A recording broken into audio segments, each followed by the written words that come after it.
Ayat Al-Quran tentang penciptaan manusia.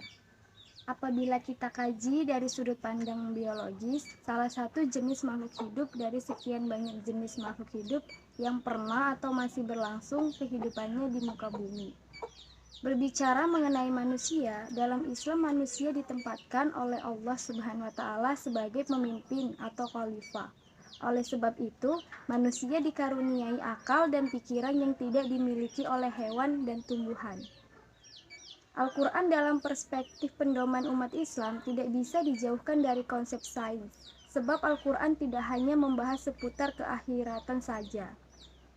Penciptaan manusia merupakan suatu tanda kebesaran Allah yang patut kita syukuri, di mana manusia adalah makhluk yang diberi nikmat yang sangat banyak seperti yang tercantum dalam potongan surat Al-Kautsar ayat 1. Di mana di situ artinya sesungguhnya kami telah memberimu nikmat yang banyak.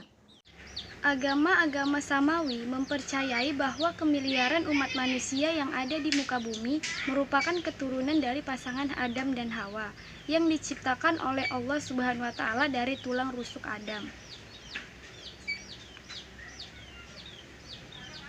Allah menciptakan bermiliaran jumlah sel sperma yang nantinya akan bersaing satu sama lain untuk mencapai ovum sang ibu. Mereka dikaruniai ekor-ekor untuk saling mendahului, dan informasi genetik merupakan yang tersimpan pada kepala mereka.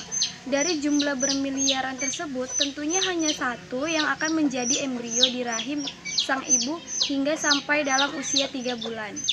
Mulai sedikit tampak, bentuk fisik dari sang janin meliputi sepasang kaki, sepasang tangan, dan kepala mereka.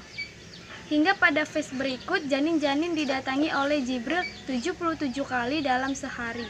Mengenai rekam jejak kehidupan yang akan kita jalani di dunia, mengenai keyakinan kita akan kepastian menjalani berbagai lika-liku kehidupan. Disebut bahwa calon-calon bayi ini ditanyai mengenai perjanjian akan keimanannya terhadap Allah. Dalam penciptaan manusia, sesungguhnya Allah menciptakan semua manusia sama dan dalam bentuk yang sebaik-baiknya. Maka disebutkan dalam surah Al-Imran ayat 59. Kesimpulannya, menurut Darwin, manusia dapat dikatakan masih sebagai garis keturunan yang sama dengan hewan. Sebagai Albi Darwin membuktikan teorinya tersebut melalui risetnya yang mengumpulkan berbagai jenis fosil yang menunjukkan tahap